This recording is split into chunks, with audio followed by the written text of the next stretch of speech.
This episode is brought to you by SmartVestor. Connect with an investing pro near you at RamseySolutions.com/SmartVestor.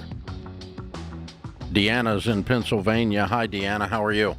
Good. How are you? Better than I deserve. What's up? So my question for you, my boyfriend and I graduated college I graduated last August.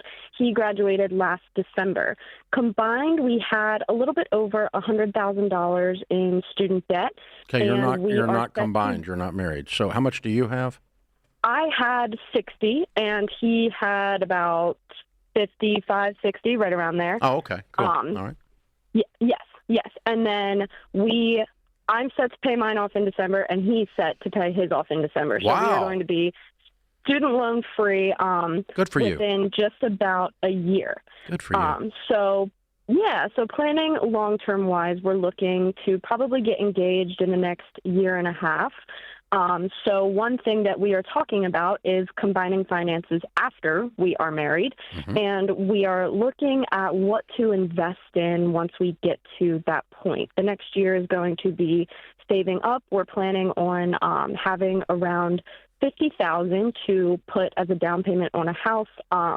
We don't want to really buy anything over like $150,000, and then double up our mortgage payments and pay off our house as quickly as we can. But the one big question I had with all of this is I own my own marketing firm, so I cannot invest in a 401k where a company would match it. So my question to you is would it be smart to open something like a Roth IRA to start investing in now so that, we can be millionaires when we retire? Good for you. Well, it sounds like you're doing a lot of planning. Congratulations. And, of course, let me clarify one thing before I go back to that question. The house we're going to buy is after you're married too, right?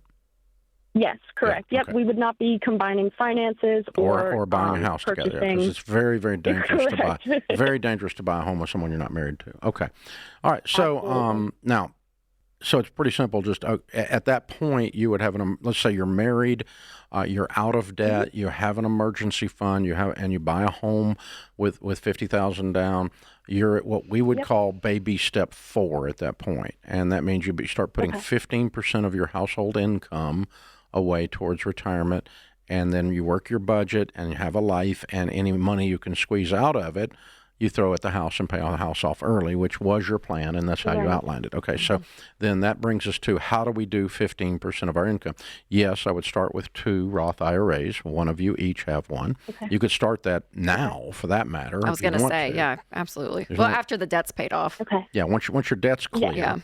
Yeah, and you can just sit down with a SmartVestor Pro, which is the people that do help our listeners do investing, and they've been vetted by us, and they have the heart of a teacher, and they'll teach you.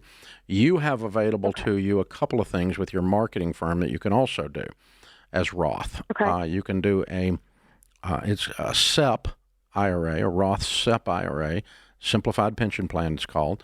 Now, do you have any employees in your marketing firm?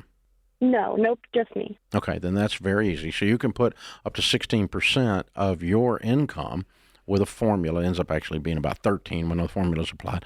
But you can put a bunch of your income aside in a SEP IRA, SEPP, Simplified Pension Plan, okay, and Simplified Employee Pension Plan. Now, warning, if you do hire people later and they're with you more than 2 of 5 years, whatever you put in that year that they reach that point, you would have to put in the same percentage of their income.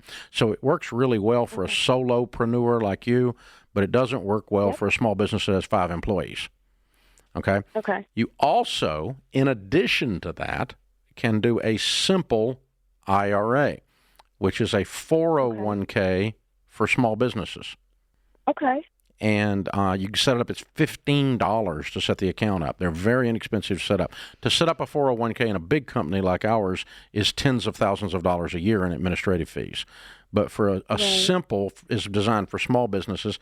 Now, again, warning, if you have that and you hire someone, you're required to match the first 3% of what they put into their IRA if you have that simple program going. But point being, there's two types of ways you can get money in, and you actually can do both of them technically. And three, if you include the Roth IRA. Do the Roth. So you'll be able to get to your 15% very easily. Make sure they're all going in good growth stock mutual funds, and they're all Roth, which is tax-free growth. Yeah. And then your husband, once you guys get married, can be investing as well in a 401k if he's at work too. So you guys will be tackling it from multiple different areas, which is great. But yeah, I appreciate the plan. And maybe you guys fast forward up the engagement, you know? I'm a fan. If you know you're going to be engaged in a year and a half, go ahead and shorten it. Like Rachel did. Start the process. Get the ball moving. Rachel and Winston came and said, we want to get married right now. I know, we were young. Okay. All right. No, we waited. You waited about 10 months. No, I'm kidding. 10 months. 10 whole months, yeah. But I'm like, Yeah, there was no. Let's do this. Yeah, it's like. Good job, Deanna, though. But honestly, very impressive. You guys just fresh out of college, just in the last year, have a plan to pay off the debt. Knocking it out. Looking forward to the down payments, thinking about investing, all of it. I mean, you are in a perfect position and time in your life to start all of this. So congratulations.